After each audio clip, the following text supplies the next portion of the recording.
Hello class third students, कल की class में हमने पढ़ा था एक्सरसाइज 10.1। आज की क्लास में हम पढ़ेंगे एक्सरसाइज 10.2 जो कि बहुत ही इजी एक्सरसाइज है। 10.2 का फर्स्ट क्वेश्चन जो है वो आपको दिया गया है, ऐड द फॉलोइंग अमाउंट्स। ठीक है, आपको ऐड करना है।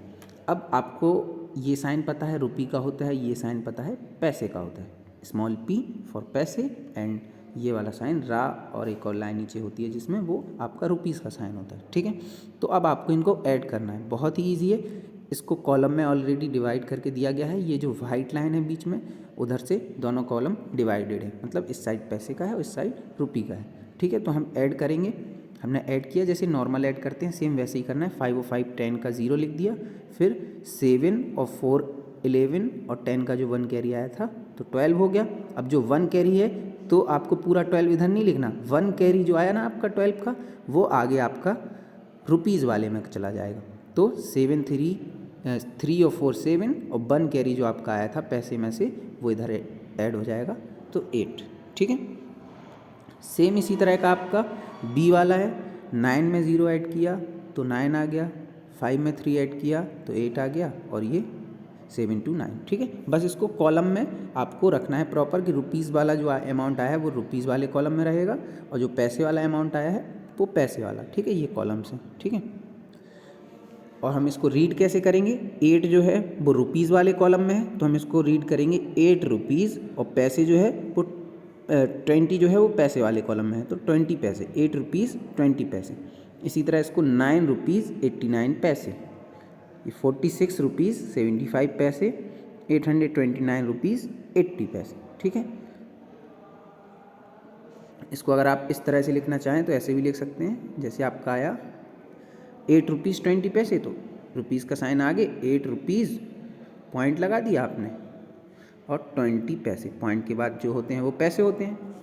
ये आपको कल बताया था कल की क्लास में। ठीक है, जो पॉइंट के बाद हैं वो पैसे और ये रुपी, तो आप इसको क्या रीड करेंगे? 8 रुपी 20 पैसे। ठीक है, इसके बाद आते हैं हम लोग क्वेश्चन नंबर 2 पर। सेकंड क्वेश्चन आपको नोटबुक पे करना है। फर्स्ट क्वेश्चन आपका बुक में ही रहेगा, नोटबुक पे नहीं करना है, सेकंड नोटबुक पे करना है। ठीक है, अब आपको इसमें क्या करना है? Arrange the following amounts in column and add them.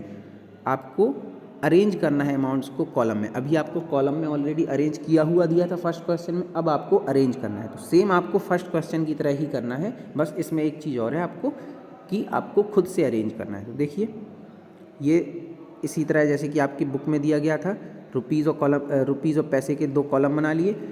फिर देखिए अमाउंट है आपका 75 रुपी, और पॉइंट के बाद के जो है वो पैसे हैं, तो 75 रुपीज़ 75 पैसे, तो रुपीज़ वाले कॉलम में लिख दिया मैंने 75, और जबकि पैसे भी 75 हैं तो पैसे में भी 75।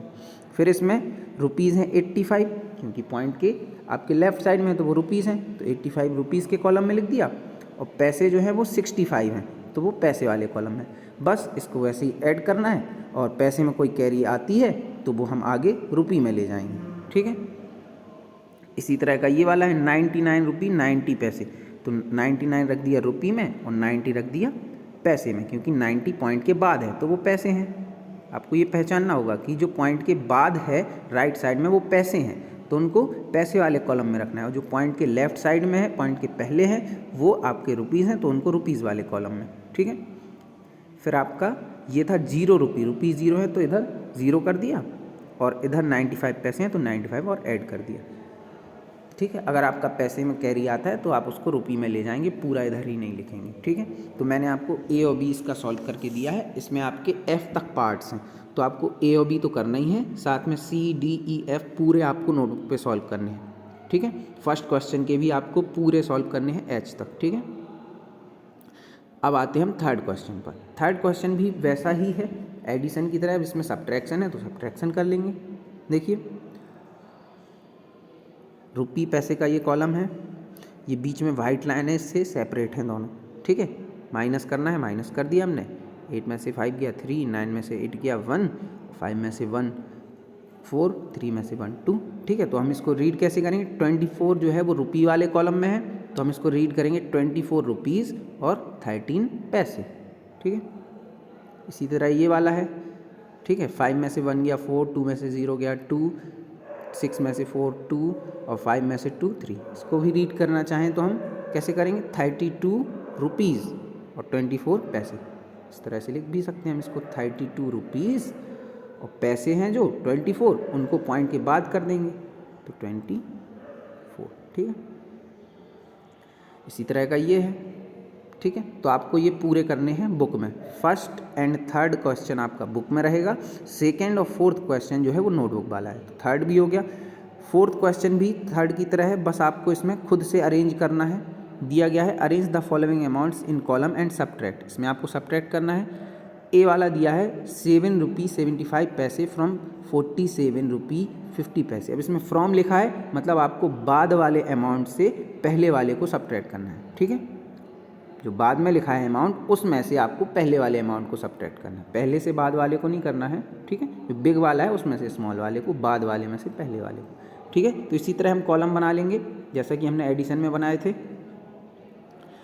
देखिए इसी तरह हमने रुपी और पैसे के कॉलम बना लिए। अब 7 जो है वो रुपी है क्योंकि पॉइंट के आगे है, तो हम पहले तो हम इसमें 47 रुपी और 50 पैसे में से सब्ट्रैक्ट करना है, तो पहले तो इसको लिखेंगे हम, ठीक है। क्योंकि फ्रॉम लिखा है तो हमने लिखा 47, तो 47 रुपी है तो 47 लिख दिया, और 50 पैसे हैं क्योंकि पॉइंट के बाद हैं तो 50 पैसे वाले कॉलम में लिख दिया। अब इधर रुपी है 7, तो 7 लिख दिया, आगे 0 बढ़ा दिया क्योंकि एक डिजिट कम था, ठीक है। और इसमें 75 पैसे, तो 75 पैसे लिख दिए। सब्ट्रैक्ट किया, 10 में से 0 था तो 10 मान लिया, 10 में से 5 5। अब इधर हमारा 5 में से इसको 1 दे दिया था तो 4 बचा, तो 14 में से 7 7। अब इधर जो कि हमने 1 लिया था तो हमने इस वाले से लिया था, तो इधर 7 की जगह बचा ये 6, तो 16 में से 7 तो 9, और इधर 3 बचा। तो सब्ट्रैक्ट करना तो आप लोग जानते ही हैं, ठीक है। इसको हम अगर रीड करना चाहें तो पढ़ेंगे 39 rupees because it is in rupees column and 75 पैसे, ठीक है। इसी तरह का ये है आपका फ्रॉम लिखा है, तो इसमें से सब्ट्रैक्ट करना है तो ये ऊपर लिखेंगे बिग वाला अमाउंट, और फिर नीचे ये, इसमें पैसे 0 हैं तो 0 कर देंगे, इसमें 1 डिजिट कम था तो आगे 0 बढ़ा दिया, ठीक है। फिर हमने माइनस कर दिया, आगे से कैरी ले लिया इसमें, ठीक है। तो इस तरह से आपको पूरी एक्सरसाइज 10.2 सॉल्व करनी है। मैंने आपको कुछ क्वेश्चन सॉल्व करके दिए हैं, तो आपको ये तो करने ही हैं, साथ में जो छूटे हुए हैं, ये छूटे हुए हैं, ये आपको करने हैं, ठीक है। तो फर्स्ट और थर्ड आपका बुक में रहेगा, सेकेंड और फोर्थ क्वेश्चन आपका नोटबुक में, ऑल पार्ट्स पूरी एक्सरसाइज 10.2 आप सॉल्व करेंगे। तो आज की क्लास में इतना ही, नेक्स्ट क्लास में हम नेक्स्ट एक्सरसाइज पर डिस्कशन करेंगे।